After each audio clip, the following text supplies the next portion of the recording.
जगमोहन दीक्षित जी, श्री हरिवंश। सदगुरुदेव भगवान के चरणों में कोटि कोटि दंडवत प्रणाम।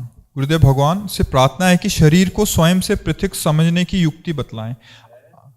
शरीर को स्वयं से अलग समझने की युक्ति बतलाएं। आप जी से कुछ माह पूर्व ज्ञात हुआ था कि शरीर को स्वयं से पृथक मानने पर, क्योंकि ये शरीर स्वयं से अलग है, द्वंद्वों का परिहार वो है ज्ञान मार्ग का चैप्टर। ज्ञान मार्ग में दृष्टा भाव से देखा जाता है और भक्ति भाव से इसमें अलग होने के लिए हमें प्रयास नहीं करना, श्री जी से जुड़ने का प्रयास करना है। जहां हमारी श्री जी से तन्मयता होगी तो देह भाव अपने आप नष्ट हो जाएगा। व्यास सुवन प्रसाद देह मानसी गढ़े चित, व्यासवन हरिवंश महाप्रभु, उनकी कृपा से हमारे हृदय में सहचरी स्वरूप प्रकाशित हो जाएगा। ये सब छोड़ना ही नहीं पड़ेगा, सब अपने आप। जैसे सांप अपनी केचुल से कोई संबंध नहीं रखता, ऐसे उपासक अपने स्थूल शरीर, सूक्ष्म शरीर, कारण शरीर, इनसे कोई संबंध नहीं रखता। ज्ञान के द्वारा नहीं, प्रेम नहीं। ज्ञान के लिए अलग साधन हो, प्रेम के लिए उसका अलग साधन। हमारे लिए क्या साधन है? श्री चतुरासी जी का गायन और मनन। हरिवंश महाप्रभु कहते हैं, हे थे वचन मिथुन मुख निसरत, सुनि सुनि देह दशा किन भूलो। क्या कह रहे हैं? देह दशा का विस्मरण। जैसा देह दशा का विस्मरण बंसी जी ने कराया, वैसा किसी ज्ञान से भी नहीं होता। जिस समय बंसी अधरों पे धर के लालजू ने क्लीम शब्द का उच्चारण किया, क्लीम प्रेम है, तो आई ब्रजनारी सुनत बंसीरो गृहपति बंधु विसारे। मैं कौन हूं, कहां हूं, कैसे, सब भूल गए। एकमात्र केवल लालजू के मन में, बुद्धि में, चित्त में, अहम में, केवल लालजू। आई ब्रज, चतुरासी जी का पद है, आई ब्रजनारी सुनत बंसीरो गृहपति बंधु विसारे, दर्शन मदन गोपाल मनोहर, मनसिज ताप निवारे। हर्षित, सब आनंद से मदन। इतना आनंद बढ़ा कि ये देह संबंध ही खत्म हो गया। जड़ चेतन की ग्रंथि लगी नहीं है, पर बहुत जोर की लगी है। यद्यपि मृषा छूटत कठिनाई। ये या तो विशुद्ध ज्ञान से छोड़ी जाती है या प्रेम से टूट जाती है। प्रेम से सब बंधन छिन्न भिन्न हो जाते हैं। प्रेम है अपने आराध्य देव के नाम, आराध्य देव की लीला, आराध्य देव की सेवा, आराध्य देव के चरणों का निरंतर चिंतन सेवन। अब इसमें देह भाव सहज में छूटने का उपाय, ये शरीर मैं नहीं हूं, ये शरीर श्री जी की सेवा का पात्र है। ज्ञान में इसे मिथ्या समझा जाता है और भक्ति में इसे बहुत महत्व दिया जाता है। कैसे? जैसे एक तांबे की लुटिया है इतनी बड़ी, और जब श्री जी के स्नान के काम में आई तो श्री जी के समान पूज्य हो गई वो। अब ऐसा नहीं है कि अगर उसमें जिसमें पात्र रखा है श्री जी का, उस चौकी में अगर पैर छू जाए तो पश्चाताप होगा। ऐसा कैसे हो गया? कितने हम असावधान हैं। ये श्री जी की सेवा का पात्र है ना, उसे हम ऐसे माथे से लगाएंगे ना, तो ये शरीर क्या हुआ?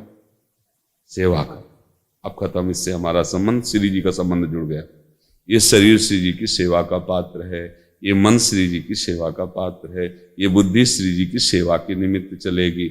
अब हमारा इससे कोई मतलब नहीं, शरीर स्वस्थ रहे, अस्वस्थ रहे कि जाए, गति की दुर्गति से कोई मतलब नहीं, क्योंकि उस श्री जी के नामे कर दिया। तनुवांग मनोभीर अमलई सोहम तवैवाश्रिता। मल है शरीर को अपना मानना, भोगों में सुख बुद्धि रखना, शरीर संबंधियों को अपना मानना, ये मल है। अमलई श्री जी को अपना मानना, सब कुछ श्री जी का मानना, श्री जी की सेवा के निमित्त भाव रखना, बात बन गई। नहीं तो उसके लिए फिर जो साधन चतुष्टय ज्ञान का है तो वो बहुत कठिन है और वो अपने मार्ग में बाधा ही है, क्योंकि एक ऐसे जा रहा है, एक ऐसे जा रहा है। कुछ दूर तक दोनों मार्ग ऐसे चलते, फिर दोनों ऐसे हो जाते। एक अद्वैत निष्ठा में युक्त हो जाता है, हम ब्रह्मास्मि, और एक अद्वैत होते हुए भी द्वैत भाव रखता है, दासो हम, मैं आपका दास हूं, सेवक से विभाव बिन भवन तरी उर्गा। अब कैसे मिल सकता है? वो कह रहा है कि सोहम और वो कह रहा है दासो हम, दोनों का मार्ग अलग हो जाता है। कुछ दूर तक एक चलता है, सिद्धांत तक, और जब रस की तरफ होता है तो ऐसे हो जाता है। तो हमें जाना इधर है ना, तो हम इधर कदम न बढ़ाएं, इधर चले। अब अपना माना हुआ सब कुछ श्री जी का है, शरीर, परिवार, जो भी सुख सामग्री, परिवार श्री जी के जन है, जिसके प्रति जैसा बर्ताव करना है उसके अनुसार वैसा ही मैं कार्य करूंगा और उसका फल चाहूंगा कि मेरी लाडली जी मुझ पर प्रसन्न हो जाए। ऐसे ही पूरे संसार में व्यवहार करना पड़े तो ऐसी ही भावना रखकर करेंगे। अपने हृदय में भाव रखे, नाथ सकल संपदा तुम्हारी, मैं सेवक समेत सुतनारी। संबंध खत्म हो गया तो ज्ञान मार्ग से भी संबंध खत्म होता है और प्रेम तो बिल्कुल मिटिया मेट कर देता है। संबंध की स्मृति ही नहीं रहने देता, संबंध की स्मृति नहीं रहे। ब्रह्म नहीं, माया नहीं, नहीं जीव काल, अपनी उसु दिना रही एक रहे नंदलाल। ये प्रेम की बहुत अद्भुत महिमा है। क्यों? त्याग, वैराग्य, उपरति और त्याग की स्मृति का भी त्याग, और यहां तक कि अपना भी सोहम तवै वाश्रिता, फिर सोहम का भी विस्मरण हो गया। ब्रह्म नहीं, माया नहीं, नहीं जीव नहीं काल, अपनी उसु दिनारे एक रहे नंदलाल। बस बाहर भीतर केवल इष्ट ही इष्ट। समझ में आ गया? ईशा जी यमुनानगर से। जय श्री राधा वल्लभ श्री हरिवंश।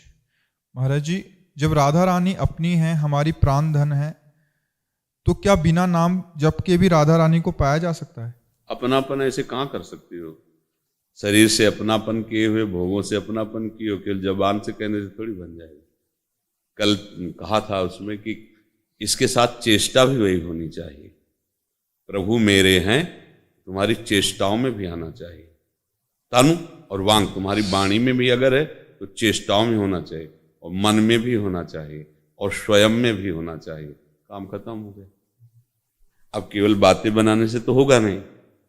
जब हम किसी को अपना मानते हैं तो बार बार उसकी चर्चा करने में, बार बार उसकी चर्चा सुनने में, और वो गली भी प्यारी लगती है जिसमें अपना प्यारा रहता है, और उसके पड़ोसी भी प्यारे लगते हैं। अगर कोई उधर का, आपने उनको देखा था क्या आज?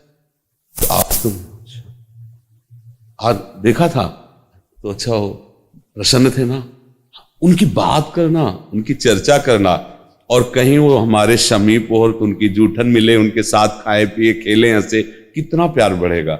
अच्छा, कुछ भी वो करे वो उसकी स्मृति में रहेगी जिससे प्यार करती है, या वो उसकी स्मृति में रहेगा जो उससे प्यार करता है। जगत का स्वभाव यही है। इसलिए गोस्वामी जी ने कहा, काम ही नारी प्यारी जिम लोभी जिम प्रियदाम। तो बिना स्मृति के साधारण प्यार नहीं है, तो असाधारण प्यार बिना स्मृति कैसे हो जाएगा? इसका प्रश्न था। हाँ, बिना स्मृति कैसे हो जाएगा? जिससे प्यार किया जाता है सबसे पहली शुरू होती है उसकी याद। याद इतनी जब होने लगती है कि अब उसके मिले बिना चैन नहीं है, तो तड़पन शुरू होती है। उसी को तो विरह कहते हैं। तड़पन जो इतनी बढ़ जाती है, या तो मिले या तो मरूं। प्रेम में एक दशा आती है, मृत्यु दशा। या तो प्रीतम मिले या तो प्राण निकले, अब जी नहीं सकती। बस उसी समय भगवत साक्षात्कार हो जाता है। अब ये प्रश्न कि उनका नाम उनके अपनी है, कहां अनुभव कर पा रहे हो? है शरीर अपना। ईमानदारी से देखो, ईमानदारी सत्य से। शरीर अपना, भोग मीठे लगते हैं, संबंधी मीठे लगते हैं। अभी शरीर में ही हो, शरीर राग में ही हो, केवल बहाने चतुराई बुद्धि की बात। तो ये परम सत्य है कि उनको किसी क्रियाओं से नहीं, अपनेपन से ही प्राप्त किया जा सकता है। पर जो अपनापन हो चुका है शरीर में और संसार में, इसको कैसे हटाया जाए? जो शरीर संसार की स्मृति, उसको कैसे हटाया जाए? बोले अब साधन में लगो। असाधन का त्याग साधन कराता है, और लाडली जो अपनी कृपा से मिल जाती है। और अगर असाधन का त्याग नहीं हुआ तो केवल बाहरता से समस्या का समाधान नहीं होने वाला। काल पर विजय बातों से नहीं प्राप्त की जाती। अगर नाम जप नहीं है तो पर्यो प्रवाह काल के कदापि छूटी है नहीं। व्यासनंद नाम जो प्रतीति सो न रट नहीं। वो स्वामी तुलसीदास जी कहते हैं, उत्तर सुन लो इसका, कि नाम जप न करे तो क्या श्री जी प्राप्त हो जाएंगे क्या? तो कह रहे, राम राम राम जी जोलो तू न जपी है, तोलो तू कहूं जाए तिहूं ताप तपी है। सुरसर तीर बिन नीर दुख पाई है, सुर तरु तरे तो ही दारिद सताई है। गोस्वामी जी कह रहे गंगा के किनारे प्यासा मरेगा, जा जहां भाग के जाना, जा। अगर प्रभु का नाम नहीं जप करता तो तीनों तापों की जलन से तुझे कोई नहीं बचा सकता। भाग के जा, सोवत जागत सपने उन सुख पाइए। चाहे जितना उपाय कर ले तुझे शांति मिलने वाली नहीं। तो वो अपनी बुद्धि की चतुराई से हम अपना नाश ना करें। नाम जप, नाम कीर्तन, वाणी गायन, लीला चरित्र श्रवण, लीला चरित्र गायन, और बिना उनको अर्पित किए कुछ खाए पिए नहीं, तो धीरे धीरे धीरे धीरे शरीर संसार का राग लाडली जो मिटा देंगे, फिर लाडली जो अपनी हो जाएंगी। जब लाडली जो अपनी हो जाती है तो भजन जानते हो कैसे होता है? रोम रोम रग रग राधा राधा राधा राधा, जपना नहीं पड़ता, छा जाता है, छा जाता है। कृष्णाकार वृत्ति, प्रियामय वृत्ति हो जाती है। तो क्या है, अपने लोग बुद्धि के स्तर से प्रभु को, तो ऐसा नहीं, बुद्धि का स्तर थोड़ा या तो इतना ऊंचा करो कि आपसे ऊंचा ना रह जाए, और या इतना नीचा कर लो कि आपसे नीचा। बीच में खिचड़ी मत बनो, नहीं पिट जाओगे, काल पीट देगा, माया पीट देगी, समझ रहे हो? या तो तृणादा पिशुनी चेन, और या फिर आम ब्रह्मास्मि, इससे ऊंचा कोई नहीं है। लगाओ बुद्धि को, इतना ऊंचा बनाओ कि सबको अपने में संभालो, अहम ब्रह्मास्मि। और या फिर इतना नीचा बनाओ कि को हम तुच्छा परम अधमा प्राण हो गर कर्मा। तो ये मतलब सावधानी से चलो। श्री हरिवंश। दिनेश कुमार जी। श्री हरिवंश। पूज्य सदगुरुदेव भगवान के चरणों में कोटि कोटि प्रणाम। महाराज जी, मेरा निवेदन यह है कि जो इस शरीर की धर्म पत्नी है वो मेरा कहना बिल्कुल नहीं मानती। यदि आपका मन ही आपका कहना नहीं मानता तो दूसरे की बात क्या है? प्रश्न अपनी उपासना को परिपक्व करने के लिए किया जाता है। पत्नी शरीर संबंध है और मन हमारे भगवत संबंध में बाधक है। वही तुम्हारी बात नहीं मानता तो बाहर का प्रश्न मत करो, अपने मन को संभाल लो, सब ठीक हो जाएगा। अपने मन को संभाल लो, अपने मन को भगवदाकार कर लो, प्रियाजू के चरणों में समर्पित कर दो, तो आपको पत्नी पत्नी नहीं दिखाई देगी, उसमें जगतपति दिखाई देगा कि हमारी वासना की पूर्ति के लिए मेरा प्रभु मेरी पत्नी रूप लेके आया। समस्या का समाधान। तुकाराम जी महाराज, विठ्ठल विठ्ठल विठ्ठल केशव विठ्ठल विठ्ठल विठलाम, वो पानी भर के ला रहे थे और गए, खूब जाके कटु वचन बोले, पूरा मटका पानी के ऊपर फेंक दिया। तो गए भाग्यवान, हमने तो सुना था जो गरजते बरसते ले, तो गरजी भी और बरसी भी। विठ्ठल विठ्ठल विठ्ठल। कुछ भक्त लड़ाई थोड़ी लड़ता है, भक्त तो कृपा देता है। गन्ना 4-5 किसी भगत ले दिए थे तो घर ले जा रहे थे, 2-4 बच्चे रास्ते में मिल गए, वो मांगे तो दे दिए, एक गन्ना बचा। पत्नी दूर से देख रही थी, गए और एक गन्ना, उनका 4 और थे, बांट दिया ना। ये कुछ कमाता भी नहीं, जो मिलता भी है वो बांट देता, पूरा गन्ना टूट गया। उन्होंने कहा कोई बात नहीं, तोड़ना तो था ही, टूट गया, अच्छा है, कभी गुस्सा नहीं। तुम्हारी बात वो क्यों माने? तुम अपने गुरु की बात मानते हो, तुम भगवान की बात मानते हो? अगर मान लो तो सब भगवत स्वरूप है, कोई झंझट ही नहीं। तुम अपने को ठीक करो। यहाँ सांसारिक प्रपंच का निर्णय थोड़ी होता है, यहाँ भागवतिक निर्णय होता है। अपने मन को भगवदाकार कर लो तो वासुदेवा सर्वमित समात्मा सुदुर्लभा, कोई है ही नहीं।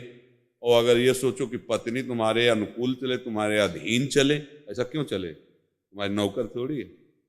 जैसे पुरुष शरीर में तुम उसके पति हो, ऐसे स्त्री शरीर की वही जीवात्मा भगवान का अंश है, वो अर्धांगिनी, उसकी भी कुछ मनोवृत्तियां, तुम्हारी भी मनोवृत्तियां। तुम अपनी मनोवृत्तियों को झुकाओ क्योंकि तुम सत्संगी हो, भगवत मार्ग के पथिक हो, झुकाकर उसे प्रेम में अधीन करो। शासन करने का अधिकार थोड़ी। जैसे लोग समझते हैं ना कि पत्नी एक साधारण चीज नहीं, जो जीवात्मा तुम हो वही जीवात्मा वो है। वो स्त्री शरीर में, तुम पुरुष शरीर में, और दोनों एक मित्र बन करके भगवत सलाह लेकर चलो मार्ग में।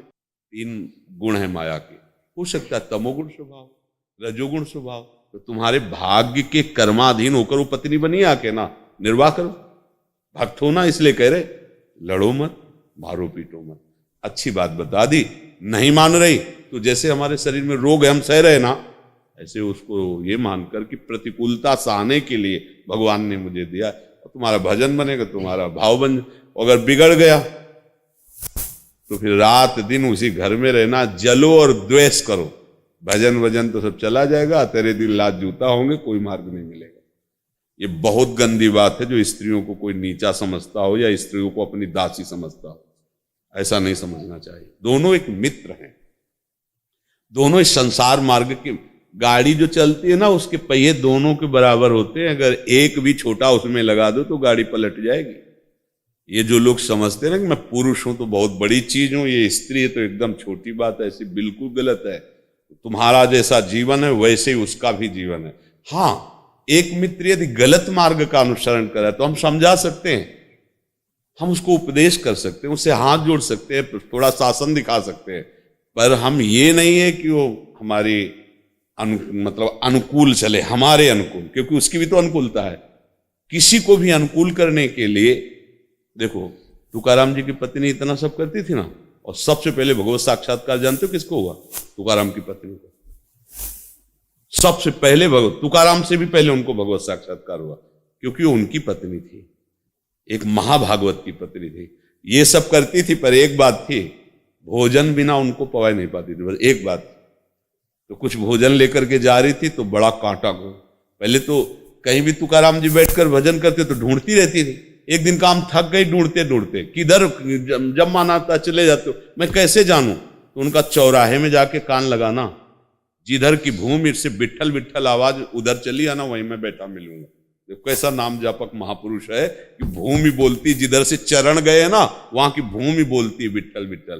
तो उधर जा रही थी तो पहाड़ में बैठे हो भजन कर रहे थे, तो इतना बड़ा बमूल का कांटा, अब चला न जाए, बड़ा कष्ट।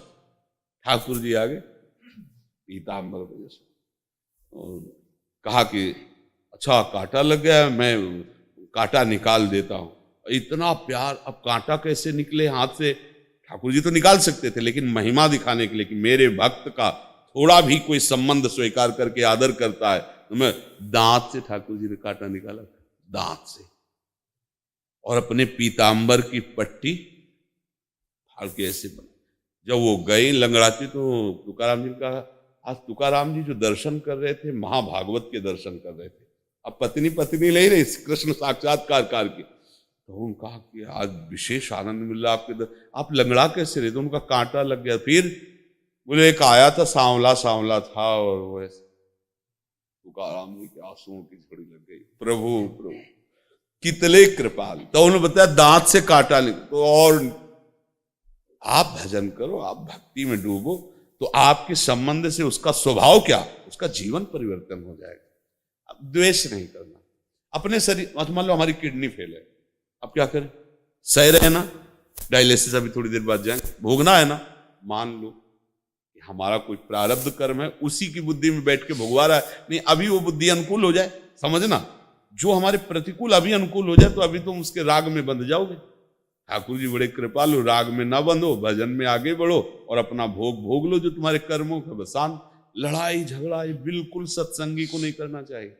झगड़ा करना, चार लोग जाने कि तुम्हारा पत्नी में बैर भाव, ऐसा बिल्कुल नहीं होना चाहिए।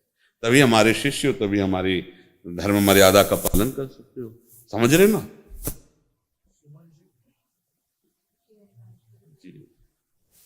प्यारे सदगुरुदेव भगवान के गोरे चरणारविंद में दंडवत प्रणाम। गुरुदेव, मेरी भक्ति में कुछ समय से कुछ कठिनाइयां आ रही हैं, जिसका कारण मेरे ससुर जी हैं, क्योंकि वो दिमाग से किसका प्रश्न है? नहीं, कारण श्री हरिवंश बनम, यही गलती हो रही। देखो सबसे यही गलती हो रही।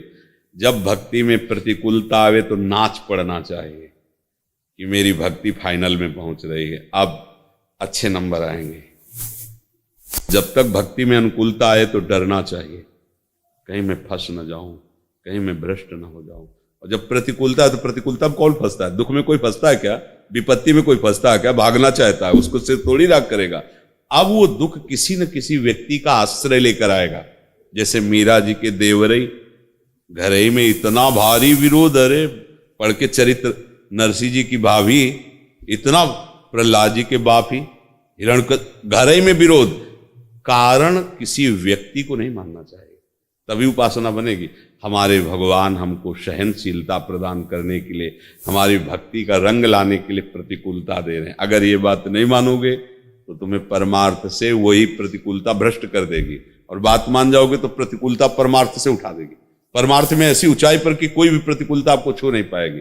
सखुबाई इतने महान भक्त, बांध करके उनके पति और परिवार के लोग उनको पीटते और न जाने कितनी सेवा, पर कभी उफ नहीं। भगवान की भक्ति में कभी ऐसा नहीं कि मैं तुम्हारी भक्ति करती हूँ और देखो तो भगवान सखुबाई बन करके पिटने के लिए बन गए, सखुबाई को छोड़ दिया, जाओ तो फसल कर ले जाओ। कितना मतलब समझला होगा ये। तो ये कि हमारे ससुर प्रतिकूल है, हमारे पति प्रतिकूल है, भक्ति को समझो। कोई हमारे अनुकूल हो या ना हो, प्रभु अनुकूल है ना, सब अनुकूल है। किशोरी जी अनुकूल है ना, कैसे जानू कि किशोरी जी अनुकूल है? ऐसी स्थिति में भी राधा राधा राधा राधा बोलने का मन हो रहा है ना, वो अनुकूल है। अगर वो अनुकूल ना होती तो राधा राधा कैसे बोलते, संतों के समीप कैसे आते, कैसे भगवत भाव करते? माना परिवार के लोग मना कर सकते हैं, संतों के पास नहीं जाना, कभी मत आओ। जितना सुना उतना मान लो, भगवत प्राप्ति हो जाएगी। समझना, जैसे मान लो स्त्री शरीर है, पति सास ससुर आदि प्रतिकूल हो जाए, नहीं जाना संतों के पास, बिल्कुल मत आओ, हमारी बात मानो। वहीं से गुरु भाव रखते हुए जो सुना उसको आचरण में उतार लो, भगवत प्राप्ति हो जाएगी। जरूरी है सामने आकर के झगड़ा पैदा करो? भाई संत तो भगवान के स्वरूप माने जाते हैं ना, तो उनके वचन मान लो, तो वहीं तुम्हें सब कुछ अनुभव होने लगेगा। अब ऐसा कोई आचरण न करे, मुझे लगता है, जिससे गुरु को गाली मिले और उपासना छूटे। ऐसी कोई उद्दंडता किसी भी उपासक या उपासिका को नहीं करनी चाहिए। रविंद्र कौर जी, सदगुरुदेव भगवान के चरणों में मेरा कोटि कोटि प्रणाम। श्री हरिवंश गुरु जी। महाराज जी, मेरा प्रश्न ये है कि मेरे पास लड्डू गोपाल उपहार में मिले थे। उनकी सेवा करते हुए 4 साल हो गए, पर 2 महीने पहले उनकी गर्दन टूट गई, फिर जोड़ने पर कुछ समय बाद फिर टूट गई। सुना है खंडित लड्डू गोपाल नहीं रखने चाहिए। महाराज जी क्या करें? यमुना जी में उनको पधरा दो, दूसरा श्री विग्रह विराजमान कर लो। और देखो, भगवान सच्चिदानंद अंग वाले हैं। हम मानी संख्या से सवाल हल कर रहे हैं। जैसे स्कूल में था ना, तो माना संख्या अमुक, तो सवाल हल हो जाता था। ऐसे ही माना हम मेरे प्रभु, तो ये सवाल हल करने के लिए है। भगवान सच्चिदानंद में काल की भी ताकत नहीं कि उनके एक रोम को भी स्पर्श कर सके। कि गर्दन टूटना हो, हाथ टूटना है, तो मतलब सच्चिदानंद विग्रह में कोई विकार नहीं होता, कोई परिवर्तन नहीं होता। सच्चित आनंद घन सच्चिदानंद रूपाय विश्वोत्पत्त्यादि हेतवे तापत्रय विनाशाय श्री कृष्णाय वयम। हमारे श्री कृष्ण ऐसे हैं। अब हम उन श्री कृष्ण तक पहुंचने के लिए माना संख्या, हम किसी में भी भगवान को मान सकते हैं, क्योंकि कोई भी कण ऐसा नहीं जहां भगवान ना हो। तुम जैसे विग्रह को माना, अब मानो हो सकता है कभी विग्रह खंडित हो जाए, क्योंकि वो खंडित पदार्थों से, तत्वों से बना हुआ है वो विग्रह। वो चिदानंद में तो नहीं है ना, तो उसे फिर यमुना जी में प्रवाहित करते दूसरा विग्रह। और धीरे धीरे जब तन्मयता हो जाए कि विग्रह से श्री कृष्ण का अनुभव होने लगेगा, बस बात बन गई। मानी संख्या से सवाल हल होना है। अब जैसे हमारे राधा वल्लभ लाल की छवि गुरु जी का, जिस समय हम सेवा में थे तो ढेर सारे पुष्प ले जाते, तो पुष्पों में वाष्प कण जो लगे रहते ना, तो उससे धीरे धीरे वह गीला होना शुरू हुआ, और इतने इतने अंतर ध्यान हो गए जितने में पुष्प ऐसे लगाते थे। तो हरिवंश महाप्रभु और अंतर, तो गुरु जी से कहा कि ये तो बहुत, तो गुरु जी ने इसमें कोई खास बात नहीं, वो तो छवि है, तो दूसरी लाके विराजमान, क्योंकि वो ऐसे तत्व से बने हैं कि उनके विपरीत जहां लीला होगी तो फिर। पर भगवान का जो श्री विग्रह है वो चिदानंद में देह तुम्हारी विगत विकार जानन का है। इसलिए इसमें ज्यादा कोई पश्चाताप या दुख ऐसा नहीं करना चाहिए। अपनी आसक्ति भगवान के नाम में होनी चाहिए। जो नित्य सच्चिदानंद है वही प्रभु विग्रह अर्चावतार है, पर अर्चावतार में ये है कि कभी भी कहीं भी कुछ भी हो सकता है।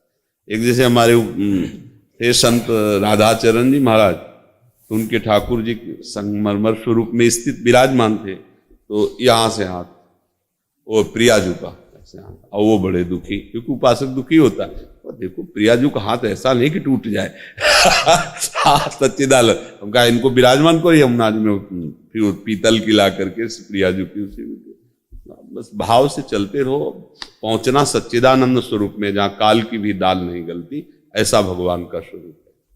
कशिश जी, श्री सदगुरुदेव भगवान के चरणों में नमन।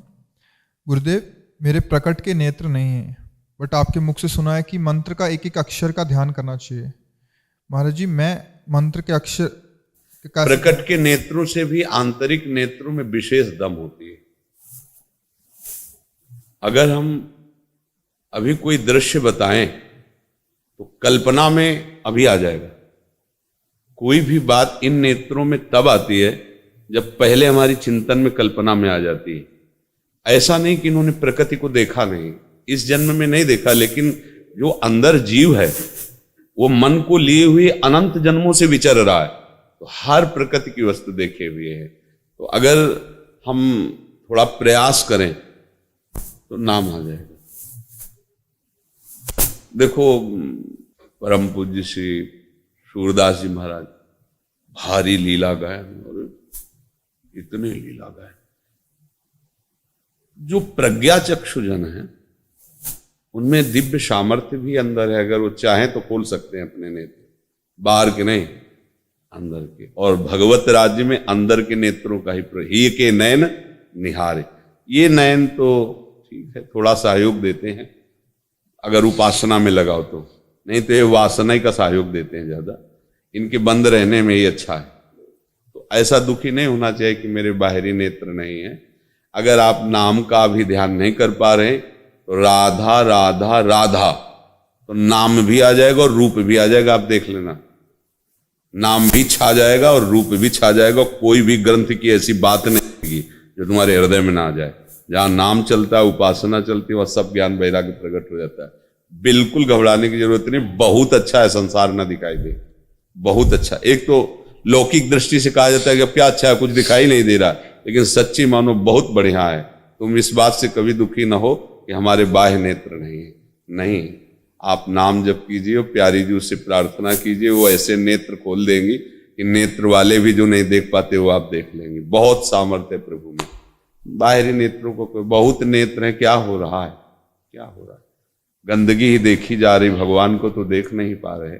ज्यादा इसमें दुखी नहीं होना चाहिए, आनंदित रहना चाहिए। गुरुदेव, मेरे घर में नॉनवेज बनता है। मेरे पास जुगल सरकार का विग्रह है, उनका प्रसाद भी उसी रसोई में बनता है। बर्तन तो अलग है। ये तो हमारी समझ में नहीं आएगा और ना इसका हम उत्तर दे सकते हैं, क्योंकि ये घरेलू समस्या है। इस पर हम कुछ नहीं बोल पाएंगे। क्या ये जरूर है कि पात्र क्या उस रसोई का स्पर्श किया हो अभी ना तो भोग लग सकता है, ना कोई उपासक पा सकता है। जहां मांस रांधा जाता है वो राक्षसी रसोई होती है। अलग अलग है ना। राक्षसी रसोई के आसपास भी रखी हुई वस्तु का हम स्पर्श नहीं कर सकते, भोग और बाकी। तो अब इस विषय में मान लो आपका ऐसा कर्म क्षेत्र रहा कि आप ऐसे घर में जन्मी या ऐसे घर में ब्याही गई या ऐसा घर है, तो आप उसको देखिए, अपना नाम जप कीजिए जैसे बने वैसे। क्या उसके लिए कोई सपोर्ट नहीं हो सकता, हमारी तरफ से कोई सपोर्ट नहीं हो सकता। अच्छा, हमारी बात मानकर झगड़ा शुरू करो, वो भी हम नहीं कहेंगे। हाँ, नाम जप करो, प्रभु के आश्रित रहो, वही संभालेंगे। क्या ना तो भोग लग सकता है और ना कोई वो किसी उपासक के खाने लायक है। जिस रसोई, जिस पात्र में एक बार मांस रान दिया गया, वो किसी भी तरह से शुद्ध नहीं हो सकता। वो सब, ये सब राक्षसी बातें हैं, राक्षसी चीजें हैं। आजकल लोग यही तो समझ नहीं रहे ना। स्वाद के लिए फिर जो दुर्दशा होती है वो सह नहीं पाएंगे। इसीलिए सत्संग की आवश्यकता है, शास्त्र स्वाध्याय की आवश्यकता है। पर रजोगुण इतना बढ़ गया कि कौन शास्त्र स्वाध्याय करे, कौन सत्संग करे। तो जिनको समझ में आ रही हो, नाम जप करके अपने जीवन को बचा ले और सार्थक कर ले। नहीं तो कलयुग ऐसा बढ़ता चला जा रहा है कि लोग शराब को अब ऐसा मानते नहीं कि कोई निषेध वस्तु है, वो एक व्यवहार में आ गई है। मांस आदि को ऐसा माना जाता है कि अगर नहीं खाओगे तो पुष्टता ही नहीं रहेगी। अंडा आदि, इनको तो मतलब मछली अंडा है तो एक मतलब ऐसे ही साधारण। लोगों की बुद्धि जो निषेधात्मक थी वो हटती चली जा रही। बड़े जो पवित्र घर माने जाते हैं उनमें भी इनका प्रवेश होना प्रारंभ हो गया है। तो इसलिए बहुत सावधानी की जरूरत है। कलिकाल ऐसी बुद्धि भ्रष्ट करने के सारे उपाय फेंक दिए हैं जो भजन बिल्कुल नहीं होगा। कहीं मांस और ये सब अपवित्र चीजों, अरे इसके चिंतन से भजन रुक जाएगा। फिर खान पान तो बहुत ही बुरी बात है, बहुत गंदी बात है। जहाँ शराब पी जाती है, मांस खाया जाता है, वो सब अपवित्र राक्षसी है। ये सब राक्षसी है। राक्षसों से क्या आशा की जा सकती है कि दूसरों की हिंसा न करें, व्यभिचार न करें, दूसरों को दुख न पहुंचाएं। अरे सबको बुरा लगेगा, क्योंकि इसीलिए जो सत्संगी हैं, जो भगवान नाम जापक जन है, किसी भी तरह अपने खान पान को संभालें और ये जीवन ऐसा भजन करें कि अब अगला जन्म ना हो, हमारा जन्म बर्बाद ना जाए, ऐसा कर ले। वंदना जी लुधियाना से। राधे राधे गुरुजी, हम अपने जीवन में बंधनों को कैसे पहचानें और उनसे मुक्त कैसे हों? बंधनों को, बंधन बंधन बंधन है ना, सब बंधन ही बंधन है। बंधनों को तो पहचाना जा सकता है, जब कुछ थोड़ा मुक्त हो तब तो पहचाने कि बंधन, जब बंधे हुए तो कैसे पहचाने। फिर भी अगर प्रकाश हो जाए तो मुझे बंधन दिखाई देने लगे। अविद्या के अंधकार में बंधन नहीं नजर आते, ज्ञान का प्रकाश हो तो समझ में आ जाए। इसलिए नाम जप करो, भगवान की लीला चरित्रों को सुनो और गाओ, तो अपने आप हृदय में जलन पैदा होने लगेगी। आप कहाँ कहाँ बंधे दिखाई देने लगेगा। फिर आपको दिखाई देगा काम से कितना बंधे, क्रोध से कितना बंधे, लोभ से कितना बंधे, मोह से। यही है ये 6 विकार सबसे बड़े बंधन है। काम, क्रोध, लोभ, मोह, मद, मत्सर, ये ऐसे बंधन है कि जब से सृष्टि हुई आज तक हम इन बंधनों से नहीं छूट पाए। यही है बंधन। अब हमारे हृदय में जब तक नाम जब नहीं चलेगा तब तक इन बंधनों का परिचय हम नहीं जान सकते। हम इन्हीं को सुख मानते हैं। शत्रु को ही मित्र मान करके हम अपने आप को उसके अधीन कर बैठे और हमारी पुनरपि जननम पुनरपि मरणम पुनरपि जननी जठरे शयनम, ये बार बार चक्र चल पड़ा। जब तक निष्कामता नहीं आएगी, क्षमा नहीं आएगा, निर्मोह नहीं होगे, राग रहित नहीं होगे, द्वेष रहित नहीं होगे, तब तक बंधन समझ में नहीं आएगा किसे बंधन कहते हैं। पहले तो जैसे गांठ पे गांठ, गांठ पे गांठ लगी हो तो उसकी क्या व्याख्या करें। पहले ऊपर से शुरू करो खोलना तो समझ में आ जाएगा। पहली बात समझे कि प्रभु के सिवा हमारा कोई नहीं है। अब यहां से सवाल हल होना शुरू होगा। प्रभु के सिवा मेरा कोई नहीं है। दूसरी बात, प्रभु के नाम, प्रभु के रूप, प्रभु के लीला, प्रभु के धाम, प्रभु की सेवा से बढ़कर कोई सुख नहीं है। ये बात मानो। अब बस इसकी कसौटी में कसते चले जाओ, अपने आप सब जो भूसी है वो अपने आप सामने आती जाएगी।